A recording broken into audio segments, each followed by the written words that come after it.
ओम नमः सिद्धेभ्या। नमो जुनाणम। सभी को सादर शुद्धात्मा वंदन। अब समय हो चला है सोनगढ़ संदेश के अर्थ को समझने का। तो चलिए हम जल्दी से देखते हैं आज का हमारा संदेश। आज हमें कौन सा संदेश प्राप्त हुआ है। तो आज के संदेश को नियम सारजी ग्रंथ, जो महाग्रंथ है पंच परमागमों में से, उसके आधार से लिया गया है। नियम सार जी के 137 नंबर की गाथा के आधार से यह आज का संदेश हमें प्राप्त हुआ है। यह ग्रंथ आचार्य कुंद कुंद देव द्वारा विरचित और आचार्य अमृतचंद्र देव द्वारा उस पर टीका लिखी गई है। यह महान ग्रंथ द्रव्यानियोग का ग्रंथ है। इस ग्रंथ के आधार से आत्मा का और जीवादिक के स्वरूप का वर्णन किया गया है। मैसेज है, आत्मा स्वयं कर्म करता है, स्वयं उसका फल भोगता है, स्वयं संसार में परिभ्रमण करता है और स्वयं ही मुक्त होता है। देखिए कितना सुंदर यह संदेश है कि आत्मा है वही इस रूप बदलता है। क्या? आत्मा ही कर्म करता है। अब कर्म कैसे करता है? तो यह आत्मा विभाव रूप परिणमित होकर द्रव्य कर्मों को, नौ कर्मों को, भाव कर्मों को अट्रैक्ट करता है। क्यों? क्योंकि विभाव भाव करेगा तो ये सारे कर्म होंगे।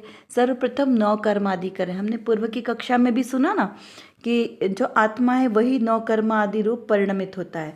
तो नौ कर्म कैसे करता है? जब जीव अपनी आत्म स्वभाव से बाहर जाएगा तो क्या होगा? तो वो नए कर्म बांधेगा, नए कर्म बांधेगा तो फिर उनका बंधन होगा और फिर वो उदय में आएंगे। तो जो जीव अपने विकार भावों से जो कर्म बांधता है उससे शरीर आदि संरचना प्राप्त होती है। क्यों? क्योंकि आत्मा तो शुद्ध है स्वभाव से। आत्मा को किसी के शरीर की आवश्यकता नहीं है, किसी के भी अवलंबन की आवश्यकता नहीं है। लेकिन ये सब कब मिलेंगे? जब आत्मा कर्म करेगा, है ना। जब आत्मा कर्म करेगा तो उसको क्या होगा? शरीर का संयोग होगा। क्योंकि देखिए जब भी संसार में आता है जो आत्मा, तो वो बिना शरीर के नहीं रह सकती आत्मा, संसारी जीव। और मुक्त जीव कैसे रहते हैं? शरीर रहित। हमने अपने पंच परमेष्ठियों में देखा ना, कितने? चार तो है वो, पांच परमेष्ठि में से चार तो शरीर सहित है और एक के से शरीर रहित है। तो इसका मतलब कि जो संसारी नहीं है, जो एक परमेष्ठि है, वो मुक्त है। जो संसारी नहीं है अशरीरी है, जिसे अशरीरी भी कहा है, सिद्ध भगवान ऐसे। और जो संसारी है, अरहंत, सिद्ध, आचार्य, उपाध्याय और साधु, ये चार शरीर सहित है। क्यों? क्योंकि ये संसारी है। निकट मुक्त है अरिहंत, लेकिन संसारी है क्योंकि अभी उनके पास शरीर है, समोसरण में विराजमान है तो शरीर है। इस प्रकार से तो जो शरीर मुक्त है वो कैसे हो गए? शाश्वत सुखी हो गए। वैसे ही ये आत्मा, इसके साथ शरीर मिला है। तो यह शरीर कैसे मिलेगा? हमें पांच प्रकार के शरीर हैं, जैसे औदारिक, वैक्रियक, आहारक, तेजस और कारमान। ये पांच प्रकार के शरीर मिलते हैं और इन्हीं के आश्रय से हम अन्य कर्म करते हैं, है ना। और वो जो कर्म करते हैं तो वो बंध को प्राप्त होते हैं। फिर वो कैसे? भाव कर्म रूप होते हैं। फिर भाव कर्म से द्रव्य कर्म बनते हैं, फिर द्रव्य कर्म से फिर से भाव कर्म आएंगे। और फिर हम जब द्रव्य कर्म भाव करेंगे तो फिर से शरीर की रचना मिलेगी, है ना, क्योंकि शरीर आदि का बंध होगा। तो इस प्रकार हमारा ये जो संसार का परिभ्रमण चलता है, यह काहे से चलता है? क्योंकि आत्मा स्वयं करता है, कोई दूसरा नहीं आके कर रहा है। किसी दूसरे ने आकर आत्मा को नहीं बोला कि तुमको इन शरीर के साथ संबंध रखना है। स्वयं आत्मा ही इस प्रकार के कर्म का बंधन करता है और शरीर उसको प्राप्त होता है। जब आत्मा शरीर का बंधन नहीं रखेगा तो स्वतः ही उसका शरीर से संबंध छूट जाएगा, है ना। यहाँ पर इस प्रकार से लेना। और हमें इसका विश्वास कैसे होता है? क्योंकि आत्मा जब कर्म से रहित हो जाता है, अपनी आत्मा में लीन हो जाता है एकमात्र। क्योंकि मेरा आत्मा कैसा है? ज्ञान स्वभावी आत्मा है, ज्ञानमय ही आत्मा है।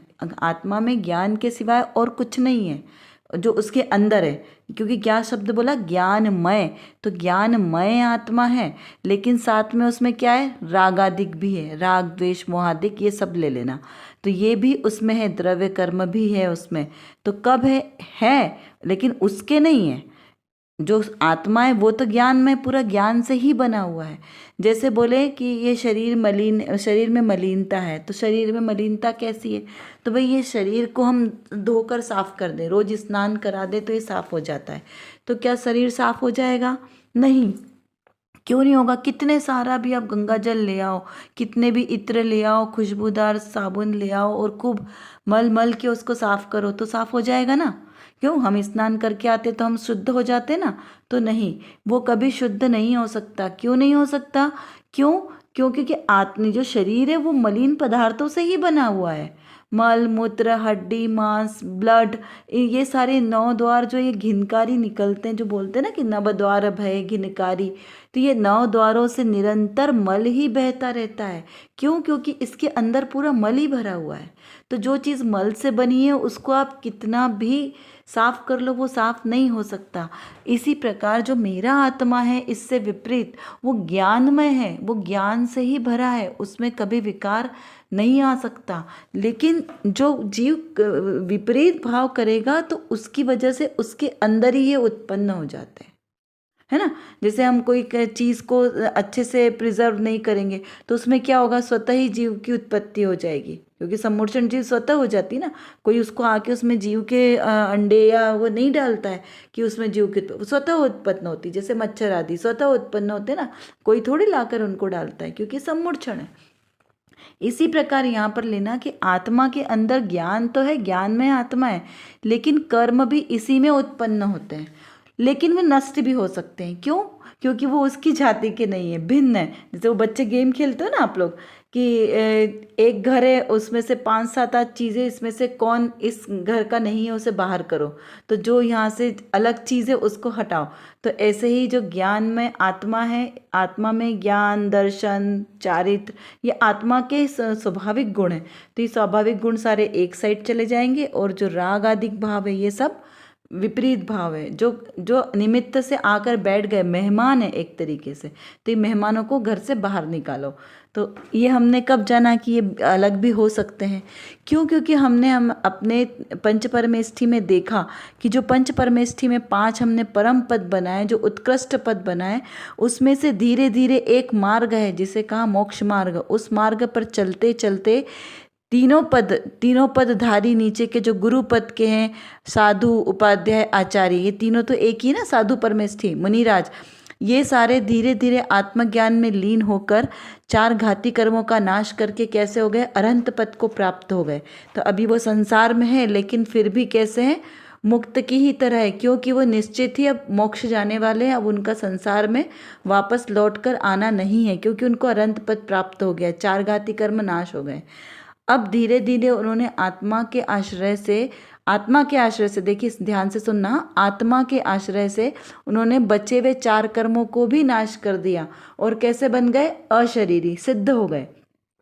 तो इस प्रकार हमने जाना कि जो जीव पहले संसार में था वो आत्मा के ही आश्रय से वो 8 कर्मों का नाश करके वो सिद्ध पद को प्राप्त होते हैं, अशरीरी हो जाते हैं, शरीर रहित हो जाते हैं, मतलब अपने स्वाभाविक गुण में आ जाते हैं। तो इस प्रकार हमने ये जाना कि जो ये रागादिक भाव है शरीर आदि के, ये आत्मा के नहीं है। तो इस प्रकार हमको यहाँ पर स्पष्ट होता है। तो इस प्रकार जो आत्मा है वो आत्मा में ज्ञान है और रागादिक उससे भिन्न है। देखिए यहाँ पर एक और प्रश्न उत्पन्न हो सकता है कि कभी तो आप कहते हैं कि आत्मा अकर्ता है और अब कह रहे हैं कि आत्मा ही करता है, स्वयं ही कर्म करता है, स्वयं ही भोगता है और स्वयं ही परिभ्रमण भी कर कर मुक्त होता है। और जबकि हम वैसे क्या कहते हैं कि आत्मा अकर्ता है, अभोक्ता है। तो इस प्रकार 2 विरोधाभास कैसे हो सकते हैं? तो ये एक अपेक्षा कथन है कि स्वभाव से तो आत्मा अकर्ता है, लेकिन विभाव रूप परिणमन होने से ये जीव के ये कर्मों के कर्ता, इस पे आरोप आता है। तो इस प्रकार यहाँ पे अपेक्षा कथन को समझना है। आगे हम इसमें जाएंगे तो और बहुत लंबा हो जाएगा, इसको हम नेक्स्ट क्लास में समझेंगे कि आत्मा का अकर्ता स्वभाव कैसा है। चलिए अभी देखते हैं हम आज की हमारी रत्न कणी का कि क्या प्रश्न किया है मुमुक्षु ने। तो प्रश्न है, धर्मात्मा राग रूप नहीं परिणमता, इसका अर्थ क्या लेना? उसे राग तो होता है ना, क्योंकि जैसे अभी हमने कहा ना कि आत्मा ही राग रूप परिणमित करता है और आत्मा ही उस रूप व्यवहार करता है। तो यहाँ पर इसको क्लियर करते हुए गुरुदेव श्री समाधान देते हैं कि राग होने पर भी उसे राग में एकत्व बुद्धि नहीं होती, अर्थात राग के साथ आत्मा की एक रूपता होती है, किंतु जो आत्मा है वो राग रूप परिणमित नहीं होता, किंतु राग से भिन्न पने ही परिणमता है। यानी वो राग में लिप्त होते हुए दिखाई देता हुआ भी उस रूप नहीं होता। जैसे हमने बताया था ना कि आत्मा वो क्रोध रूप होता है, क्रोध करता हुआ दिखता है, लेकिन फिर भी वो क्रोधी नहीं होता, क्रोध रूप परिणमित नहीं होता। वो हमें दिखाई देता है, लेकिन अंतर से आत्मा अपने ही स्वभाव में रहता है, अपने स्वभाव से बाहर कभी जाता ही नहीं है। इस प्रकार यहाँ पर इसको समझना चाहिए कि ये जो जीव है ये राग रूप परिणमता हुआ भी राग रूप होता नहीं है, लेकिन पर के निमित्त से इस प्रकार से वो विपरीत क्रियाएं उसकी बनती है। इस प्रकार यहाँ पर समझना कि राग होने पर भी राग बुद्धि में उसका एकत्वपना, दोनों एक में एक मिक्स नहीं हो गए, ठीक है ना। तो इस प्रकार जब वो दोनों भिन्न भिन्न ही हैं तो एक समय में वो वापस अभिन्न भी हो जाएंगे। जैसा भी अपन ने समझा ना कि भाई अगर वो संसार में है तो संसार में आत्मा के आश्रय से धीरे धीरे वो कर्मों से रहित भी होकर मुक्त भी हो जाएंगे। इसी प्रकार यहाँ पर लेना, दोनों का बहुत अच्छा कॉम्बिनेशन है आज की रत्नकणिका और मैसेज का। तो इससे हमें आज क्या निष्कर्ष निकला कि आत्मा में राग उत्पन्न नहीं होता है, लेकिन पर के निमित्त से जो कर्मादिक के कारण आत्मा में राग रूप हुआ है, इससे वो विपरीत परिणमन करता है।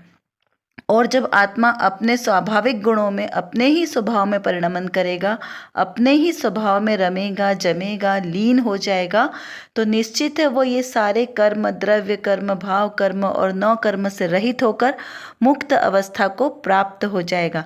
तो ऐसे ही मुक्त अवस्था हमें भी चाहिए, क्योंकि बिना मुक्ति के तो संसार हमें सुख मिल नहीं सकता। ये संसार में कहीं भी सुख है नहीं, मात्र एक भटकन है सुख की, सुख यहाँ पर है नहीं। तो इस प्रकार हमें ऐसा सच्चा सुख प्राप्त हो जो हमें सच्ची जिनवाणी और जिन गुरुओं का हमें इतना समागम मिला, उपकार मिला, हम उस उपकार के प्रति उपकार को करने के लिए अपने सम्यक दर्शन को पुष्ट करें, तो ही हमारा ये गुरुओं के प्रति उपकार हमारा पूरा होगा। तो चलिए आज की एक्सरसाइज हम सब मिलकर आज करेंगे। जिस तरह भगवान विराजमान है बिल्कुल उसी तरीके से आसन लगा के शांति से बैठेंगे। छोटे बच्चे 5 से 10 मिनट बैठकर ध्यान लगाएंगे, और बड़े जितना देर वो बैठ सकते हैं 1 घंटा तक आराम से आप बैठिए शांत मन से, और अपने अंतर में विचार कीजिए कि ये रागादिक जो भाव है ये किसके हैं, आपके हैं या नहीं, और कौन कौन से इन भावों से हमको अलग करना है। जब आप इस तरीके से विपरीत भाव करते हैं तो वो भाव आपके नहीं है, वो आपसे दूर हो सकते हैं। इस प्रकार बैठकर शांत मन से एकदम एकाग्र चित्त होकर इसका अनुभव करें, स्वयं को अकर्ता अनुभव करें कि आप इन सब परिणामों के कर्ता नहीं हैं जो दिन भर में आपने सब कार्य किए।